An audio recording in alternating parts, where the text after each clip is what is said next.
If you've driven through southeastern Poland lately, especially near Rzeszów, you've felt it. There's this energy, a hum of activity that wasn't there 5 years ago. It's the sound of cargo planes, the sight of endless truck convoys, and a skyline dominated by construction cranes. Now, we talk a lot about the Polish economic miracle, but something even bigger is happening right now. As Ukraine looks toward a future of reconstruction, a task that is being called the greatest rebuilding effort in modern history, all roads, literally and figuratively, lead through Poland. We're talking about a $524 billion project. That is roughly 2.8 times Ukraine's entire pre-war GDP. And today we're going to look at why Poland isn't just a neighbor or a helper. It has become the indispensable strategic backbone of the entire region. From Aviation Valley to the gauge revolution, this is how Poland is securing its place as the logistical heart of Europe. Welcome to the Poland. And today we're looking at the golden deal of the century.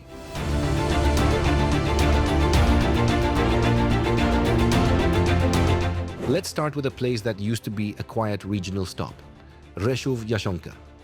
Today, this airport is one of NATO's most vital logistical arteries. It handles about 90% of all military and humanitarian aid entering Ukraine. But it's more than just a transit point.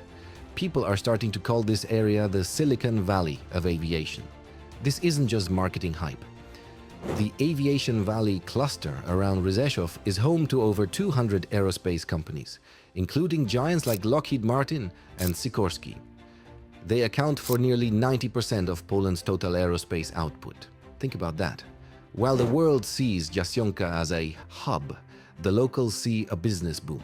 Rzeszów, a city of under 200,000 people, is currently building as many apartments as Łódź, which is 4 times its size. Real estate prices are hitting Kraków levels because everyone wants to be near the port to Ukraine. I was talking to a local friend who said, "A few years ago, we were the forgotten Southeast. Now, we're the center of the world." And it's true.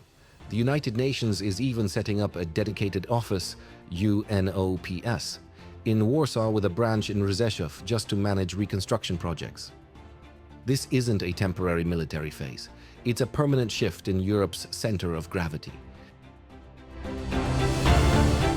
You can't move millions of tons of steel and cement without serious roads. Enter the A4 Autostrada. It's 672 kilometers of asphalt that connects the industrial heart of Germany directly to the Ukrainian border. It's essentially a 100-hour-a-week conveyor belt for the materials needed to build back better. But the A4 is just the beginning. The Polish government is pouring billions into the S17 and S12 expressways. The S17 connects Warsaw to Lublin and the Hrbenne border crossing. It's the shortest path to Lviv. The S12 is the lifeline to Kyiv. And let's talk about Słaków. Most of you probably haven't heard of this small town in Silesia, but it's the site of what Prime Minister Tusk called a golden deal for Poland. Why? Because Słaków is the westernmost point where the broad gauge rail, the 1,520 millimeter track used in Ukraine and the East, meets the standard gauge of the EU.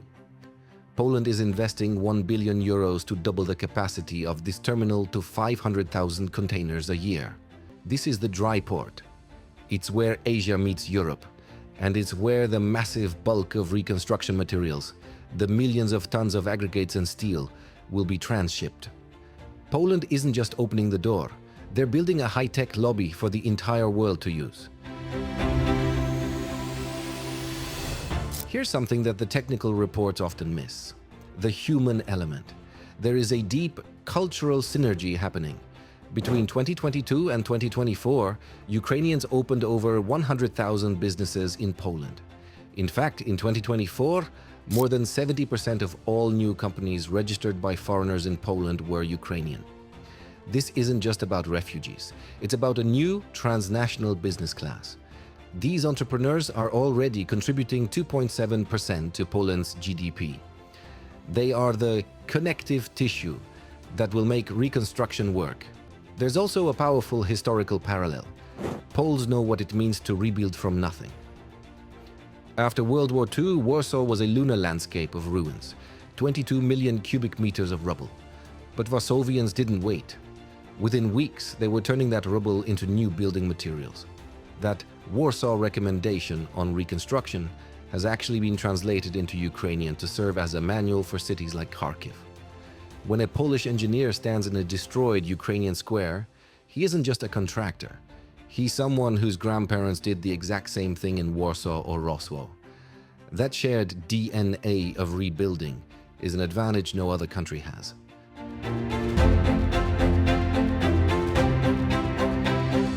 Now let's look ahead. If you want to see the future of this partnership, you have to look at the Centralny Port Komunikacyjny, or CPK. This isn't just an airport, it's a solidarity hub. It is designed to be a multimodal spider's web, connecting every major Polish city, and eventually Kyiv and Lviv, via high-speed rail. We're talking about trains hitting 250 kilometers per hour. The plan is to bridge the rail gap. Currently, trains have to stop at the border to swap wheels or cargo because the tracks are different sizes. Poland and the EU are investing billions to extend the standard European gauge deep into Ukraine, starting with a link from Medica to Lviv. This is what integration looks like in the real world. It's not just about political signatures in Brussels, it's about a businessman in Warsaw being able to hop on a train and be in Kiev for a 2 p.m. meeting. General Ben Hodges, the former commander of US forces in Europe, said the CPK project offers depth and redundancy that no other node in Eastern Europe can match. It's the foundational security for everything we're building.